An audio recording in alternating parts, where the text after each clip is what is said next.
मनोबुद्ध्यहङ्कारचित्तानि नाहम्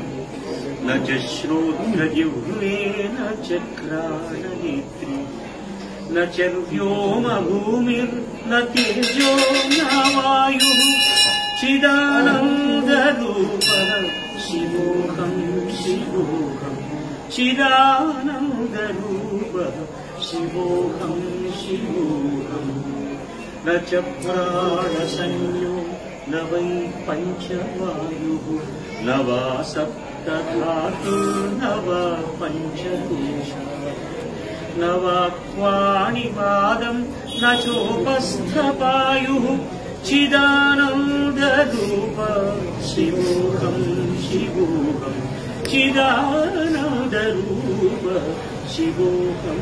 शिवोऽहम् न धर्मो न चार्धो न कामो न मोक्षः चिदानन्दरूपः शिवोऽहं शिवोऽहम् चिदानन्दरूपः शिवोऽहं शिवोऽहम् न मृत्यु न शङ्का न मे जातिभेदः पिता नैव मे नैव माता न जन्म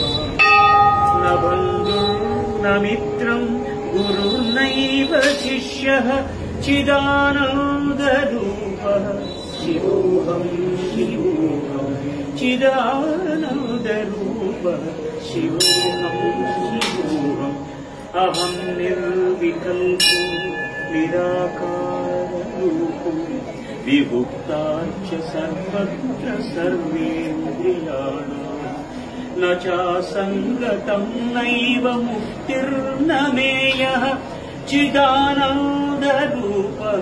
शिवोऽहं शिवोऽहम् चिदानन्दरूपः शिवोऽहं शिवोऽहम् शिवोऽहं शिवोऽहं शिवोऽहं शिवोऽहं शिवोऽहं शिवोऽहं शिवोऽहं शिवोऽहम्